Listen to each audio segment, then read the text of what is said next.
Right now, of course, another heated battle, must win. This is a scored segment, and this is when we get either the best or worst version of Chris Broussard.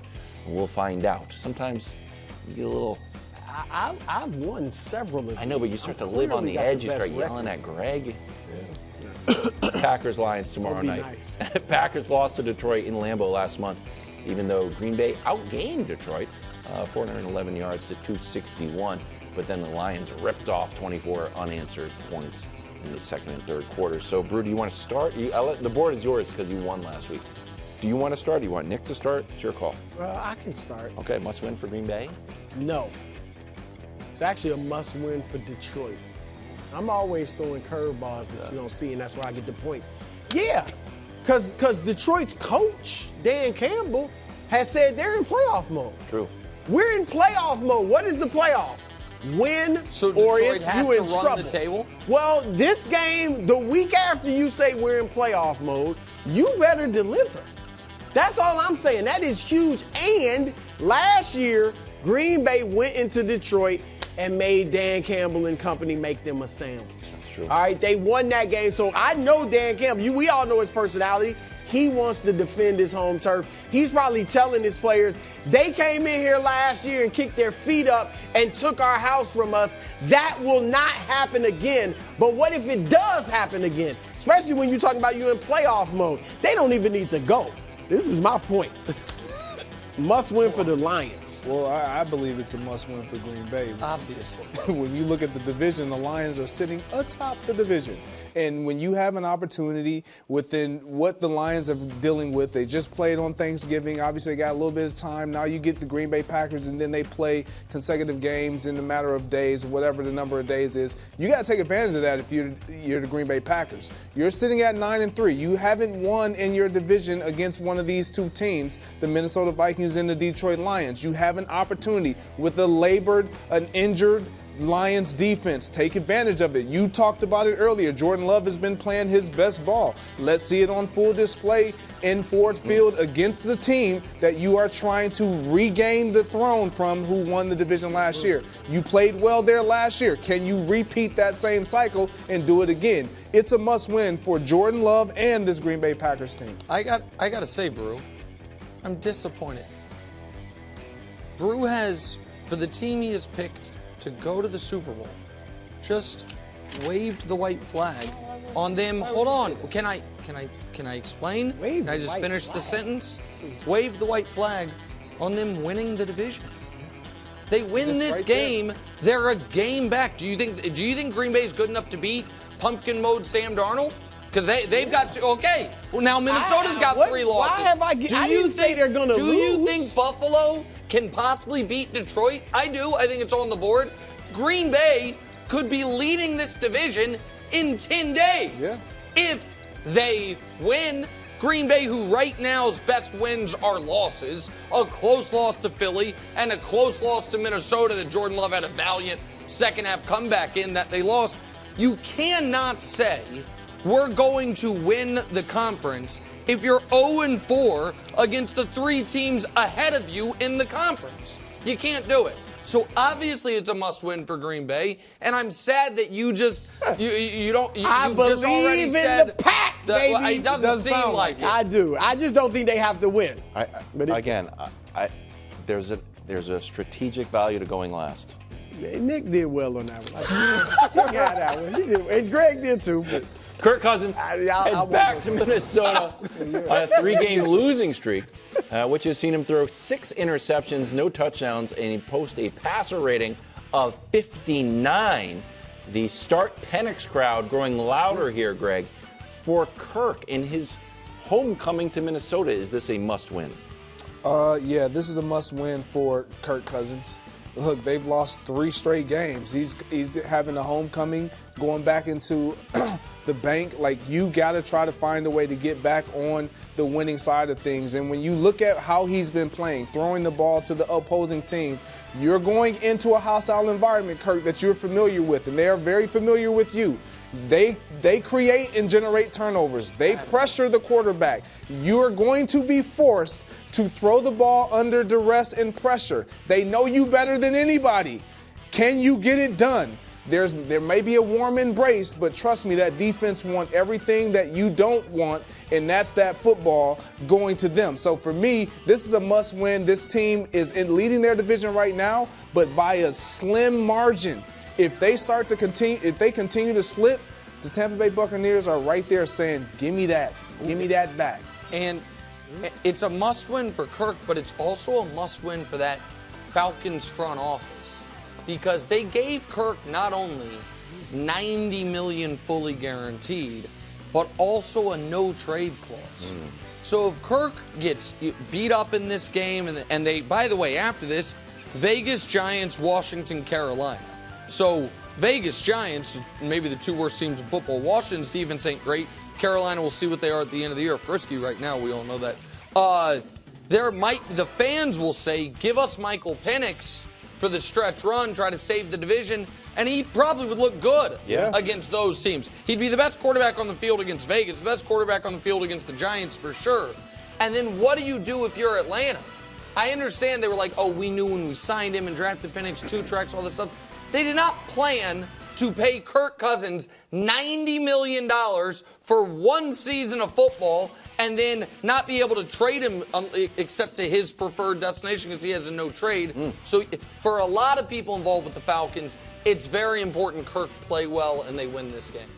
It is absolutely a must-win. Greg had a lot of the numbers. Nick had a lot of it. I'm going last, but it was a must-win. He's going back home, and he's got to play well. And for the playoff spot, they're still trying to get in the playoffs. They said it all. What else is there to say?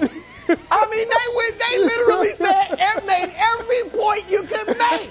I got nothing to say. I'm serious. Like, what was I supposed to say? Unless I thought it wasn't a must-win. Hey, you got to throw It was a must-win. I look like a fool saying it wasn't a must-win. It's a must-dominate. It's not good enough to go out and win. You have to keep Michael Penix glued to the bench. You're the man. This is your house, Sam Darnold. You got to make Justin Jefferson say, hey, yes, Sam's okay, but he's no Kirk Cousins. Man, that's 2 times in a row. He waved the white flag on the Packers. He just I didn't wave the white flag on the Packers. I said it was the Detroit must-win. That was a great I don't know if you did. You should get that point. No, you should get that point. That was impressive. How about this? Reality style. Just deduct 1 from him. No. So it's -1, 0, You guys 1. tied that one. Okay. It's 1.5. You still got the money ball coming up. I got the money ball. Bears head into San Francisco. This is your strategy, though. You don't try hard in every one, but you gotta pace yourself. Exactly. I'm like the Chiefs. I practiced on that one. I practiced. Bears head into San Francisco Sunday at 4 on Fox. Caleb's first game since the Thanksgiving debacle that got Abrams fired, and he lost his 6th game in a row. Longest active losing streaks. This is not great. Is this a must-win for Caleb? Nick, you're going first. So when it's come to the Bears, when they've come up and must-win, ever since they've basically been out of the playoff picture, what we've been saying is it's a must play well for Caleb. Doesn't matter as much if they win. This is a both. It's a must win and must play well. Caleb's got to continue the trajectory he's been on the last few weeks, where I think he's played quite well. With that said, he also had his fingerprints on that final play of the game, trying to do too much, changing the play. That was just a vintage rookie mistake. And so you don't kill him for it, but that's also the last play he's made in a game. And for the Bears, after this, Vikings, Lions, Seahawks, Green Bay. You can't start 4-2 and end 4-13, and that's on the board. It is their, I think, easiest game left other than maybe Seattle, but Seattle's better than the Niners. And so 1 bonus point, also if Caleb plays really well, maybe Kyle throws a little gas on the, hey, why don't the Bears trade for Kyle Shanahan rumor mill? Maybe Kyle's like, this ship be sinking. Let me see if I can go to Chicago and do something there. So for all those reasons, he's got to play well. They've got to win. Okay. It is a must-win. He needs to win. He's 6 straight losses. Nick, I know we've talked in the past about he's got to play well even if they lose. Rookies have bad games. Rookies are up and down. Heck, great players are up and down sometimes. He can have a bad game, but they better win. You can't keep losing, especially when Jaden Daniels and Bo Nix are leading teams to the playoffs. So he's got to go out there and win. And San Francisco is completely depleted by injuries. There is no excuse not to win this game, and that losing week after week can play with the head of a rookie. It's not a must-win. Sorry, guys, it's not a must-win. The Bears are in a position right now where it's every man for himself, and you just got to play well. It's how you look at games when you know you're mathematically out of it. Like, once you're out of it, it's like, look, I got to continue to get better. How do you get better? You don't make the same mistakes that you made early in the season, Caleb. This is all about your maturation and your progress. You got to build on what you didn't do last week. When you like Nick said, like, you played a huge role in why you guys didn't tie that game or have the opportunity to win that game. You can't make those mistakes moving forward. Look, I think next week, the next couple weeks in your division, those are more must-win games, because if you can't win within your own division, it's going to be a long few years because the Lions aren't going anywhere, the Packers aren't going anywhere, and it seems to be that the Vikings aren't going anywhere anytime soon, and you guys haven't beaten any one of them. So those games are more must-win. This is not a must-win. Right. Appreciate that. Greg gets the point. So just quick review. This is going to be our last question, correct, Dusty? It is 1.5, but this is the money ball. You guys both have 1.5. Brew has 0, but this is the money ball.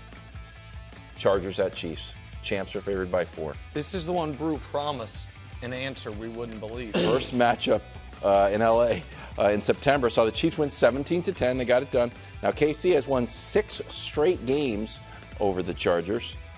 Scored more points, yards. Does that even count? 25. Hey, if the Chiefs scored 25 points, I'd be happy. 400 yards total, that'd be nice. Okay. I'd be happy against this Chargers defense. I'm not saying it's impossible. Is this a must-win for Kansas City? It is not a must-win because the Chiefs are going to lose. Early upset alert. I know you two probably been eyeing it. I am calling dibs right now for Friday. This is going to be my upset alert. Chargers will beat the Chiefs. Nick probably was thinking about it too. Chargers are going to beat the Chiefs. Division game. The Chargers play them tough. Justin Herbert, they're much better this year than they have been. This is the game the Chargers win. So it's not a must-win for the Chiefs. Their season won't be ruined, but Chargers going to win this. I got to be honest, I was eyeing this for upset alert. I knew but it's there. This is a must-win, and it's simple for me. It's a must-win for the Chiefs. You have to reestablish who you are in this division, in this league. Like, the idea of we're just better than everybody and we know how to win these tight games, that's great. But you are a team that put fear in your opponent. No one fears you. You are the opponent right now that everyone feels like we'll be the team to knock them out.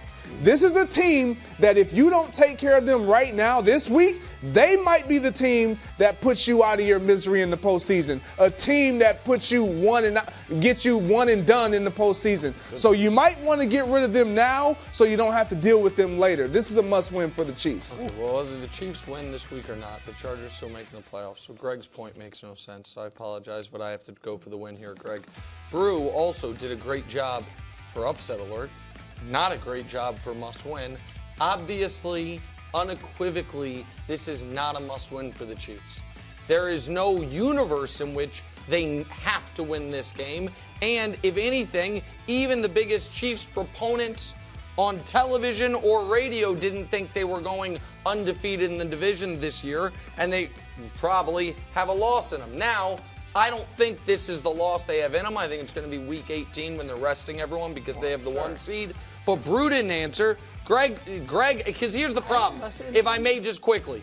If they win this game and then they play the Chargers in the playoffs, you know what folks will be saying? Oh, hard to beat a team 3 times. That's true. Hard to beat a team 3 times. So maybe it's a must-lose. Well, maybe it's a must-lose for the Chiefs.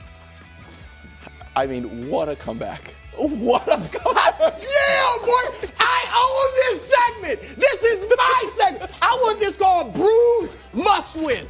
Brews Must Win. Time. Thanks for watching. Subscribe here to get more from the show and to check out clips from other shows on FS1.